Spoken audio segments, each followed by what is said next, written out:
kung ang Ginebra mas successful nila yung defensive, Antimano may offensive na sila kagad yan. No, mag-i-initiate na kagad ng pass break itong sila Holt and company. Kung sino makaka-execute sa dalawa, sila mananalo dahil kakambal na po niyan yung tempo. No? So yan po ang prediction ni Doy DP.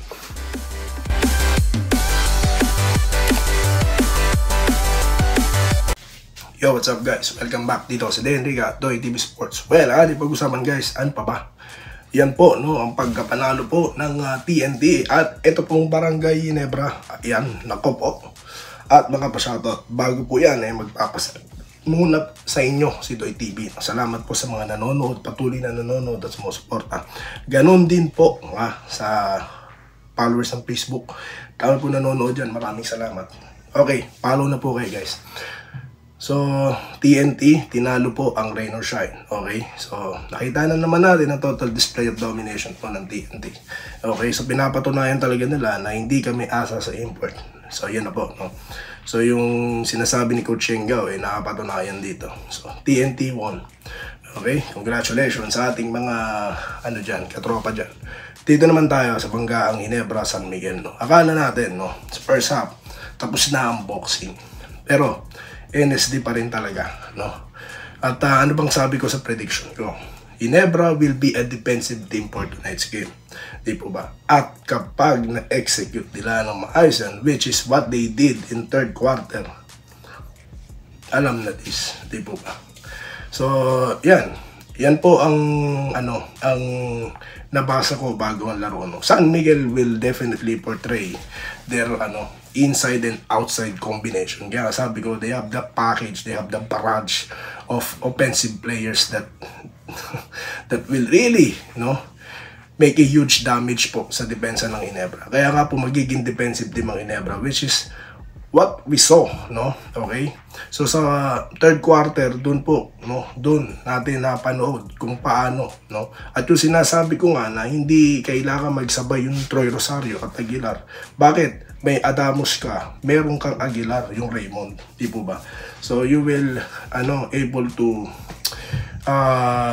use them, no? Habang nagpapahinga si Japet or si Troy. Pwede yan kasi mga players po yan. They are in the practice, they know the system. At yan nga po yung nangyari, di po ba? So sa San Miguel, they did what they did, but naid po ang defensive Ginebra. Bakit? Kakambal po ng opensa lagi ang depensa. So yan po ang ating sa Ginebra. Okay. Mintis po ang dalawang tira ni Malonzo. Okay lang yun. At least nakuha nila yung ball possession, di po ba? Kung hindi, San Miguel has plenty of time, no? 4 seconds. Madali lang yan. They can turn things around. There's so many options. There's so many weapons, di po ba? San Miguel. Okay? Pero yun na nga Rosario did yung presence of mind niya, di ba, is to grab the ball, no? As a offensive rebound. So yan po yung nangyari. Then Holt, no? Free throw, isa pinasok niya, yung pangalawa intentionally hindi, no? Bakit? Para po yung oras tawag dito, makonsume na, di po ba? So yan po ang strategy talaga, no? At nanalo sila. At yung pang crucial moment, no, na defensive Ginebra, di po ba, napigilan nila yung offensive set na San Miguel. So yun yung na-predict natin na defensive nangyari. Sabi ko naman, pag yan po nangyari, talaga pong malaking chance at sila mananalo, di po ba? Okay, so yun lamang guys ang ating content ngayon. Magpa-shoutout na tayo, no? Bago kayo matulog, dahil for sure masasarap na naman ang mga tulog ng mga taga Barangay Ginebra dyan. At ngayon, habang nagtitape ako, nakikita ko na yung mga comment nyo. At alam ko, di kayo matutulog agad hindi nyo bababasa or hindi ko mabasa yung mga komento. Ito po, si Sir Alejandro Tronson. Ma'am Irene Gila, shoutout po. Good day po.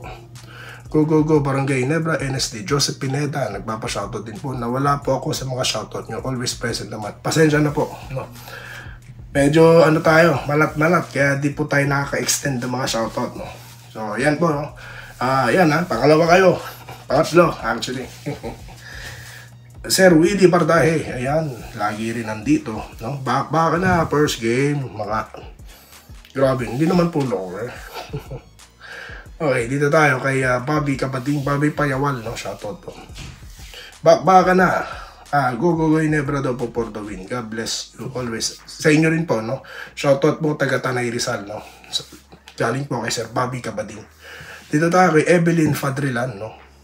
Shoutout po, no, Morita Saparaso from Riyadh, Saudi Arabia. Napakadami po nanonood dyan. Pangalawa pong bansa ang Saudi, no, sa mga nanonood sa atin. Mga taga Middle East, no. Mag-iingat po kayo dyan, no. At shoutout po sa inyo. Maraming salamat. Edgar Manaig, Defense Accuracy, tiyak panalo ang GSM sa balasahin lang CTC. Ang mga player, tiyak. Di tama, doy team effort defense. Yun nga po, yung pinto, doing pinto things. Di po ba? Pero yung Jericho Cruz, di ba? Nakita nyo naman, talagang titirahan yan. No? Ano na yan. No hesitation yan. Yan ang laro nila. Di ba sabi ko nga, spacing, Chouami Chongson, bibigyan ng magandang space yung inside presence sa San Miguel. Kasi John Mar, di po ba? So nakita po natin si Thompson, no? Na-extend yung elbow din. Tinamaan sa ulo. So we hope he's okay, no? At ganoon din si Junmar, di maganda yung lakad, no? So I hope they're okay, no? And see them healthy, no? Sa game 2 dahil matiyak. Patikim pa lang po ito ng Ginebra San Miguel Showdown. So mga nagsasabing bigayan dyan, ha? Nagkakasakitan na mga player. Di pa ba sapat yan? Para patunayang walang ganyanan dito. SMB mula noon hanggang ngayon, samahang walang katulad ni Sir Elmer Mateo. Manalo matalo, SMB siya. Jade Gavilan, kahit dalawang japit pa, hindi kaya sa Junmar. Okay, kaso po sa isang defensive sequence, kinaya, no, sa crucial moments, di po ba? SMB pa rin daw po si Cesar Banganan, ayan. Andresito Lantason, kaya daw po, defense at pilis. Yun nga po, doon po talaga may advantage ang barangay, no? Over San Miguel. Yun po talaga ang dapat ma-execute dyan. Yun na nga lang, San Miguel, talagang babirahin ka niyan talaga. Kita nyo naman, ginawa na nila na naman ang plano nila against kay Abarientos, di ba? So that's a good plan for them. That will definitely works in both ways, no? Number one, under offensive game. And at the same time, that will distract RJ in doing his offensive game, no? So, magandang strategy yan at nabasa na natin yan, na-predict na natin yan. At ginawa nga na San Miguel, kahit sino coach gagawin yan. Okay, Jesse Vasquez, everybody's ball game, pero dapat malalo daw po Ginebra, sabi ni Jesse Vasquez. Okay, so yan po muna ang ating pa-shoutout, guys. No? Mamaya na ulit ang susunod. No? Pag-usapan natin, no? Punto por punto, paano tinalo ng Ginebra San Miguel. Okay, so yun lamang po guys ang ating content at magkita-kita tayo mamaya dito lamang sa ating channel, Doy TV Sports, Day Enriga YouTube channel. Muli, good night, no? Masarap ang tulog nyo, ha? Kita-kita tayo pagising nyo. Dito lamang sa ating channel. Salamat po. Salamat po sa panonood. Subscribe na para sa mga susunod na basketball at boxing videos.